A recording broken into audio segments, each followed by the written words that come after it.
বন্ধুদের সাথে যখন ঠাকুর দেখতে যাওয়ার প্ল্যান হয়। ওমা,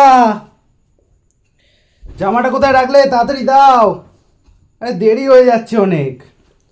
আজকে মালগুলোর টাইম হয়েছে, আজকে আর মিস করা যাবে না। আজকে 33 কোটি ঠাকুর দেখেই তবে বাড়ি ফিরবো আজকে।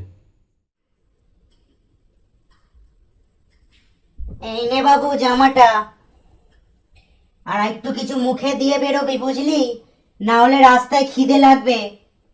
আজকে তাহলে রান্না করব না বুঝলি, তোর বাবাকে বলবো বাইরে খেয়ে আসতে, আমি তোর দিদার কাছে খেয়ে নেবো।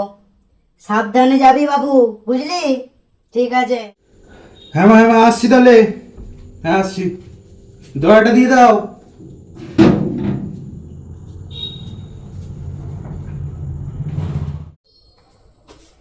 দুগ্গা দুগ্গা।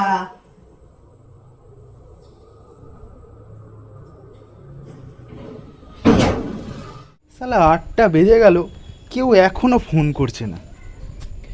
এত দেরি করে গেলে তো শুধু ঠাকুরের মূর্তিগুলোই দেখতে হবে, জ্যান্ত দুর্গাগুলো আর দেখতে হবো না। তার কি করা যায় দেখি, একটা ফোন লাগিয়ে দেখি তো কি বলছে। হ্যালো, কিরে, আমি তো শ্মশান ঘাটে দাঁড়িয়ে আছি, কোথায় গেলি? তাড়াতাড়ি আয়।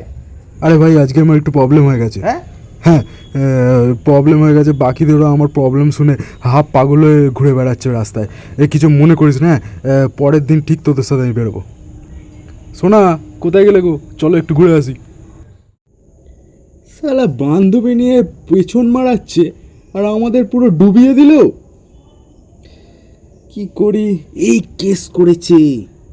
আজকে তো বাড়িতে বলেছে কিছু রান্না হবে না, তাহলে কি খাবো? মাকে বললে তো মা র্যাম্পাট খেলাবে।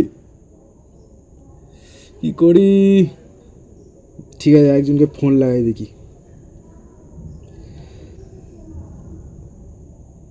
হ্যাঁ হ্যালো, কে চ্যারিটেবল ট্রাস্ট থেকে বলছো? বলছি 5 টাকার ডিম ভাত হবে, দিয়ে যাবে? খেতে পাচ্ছি না।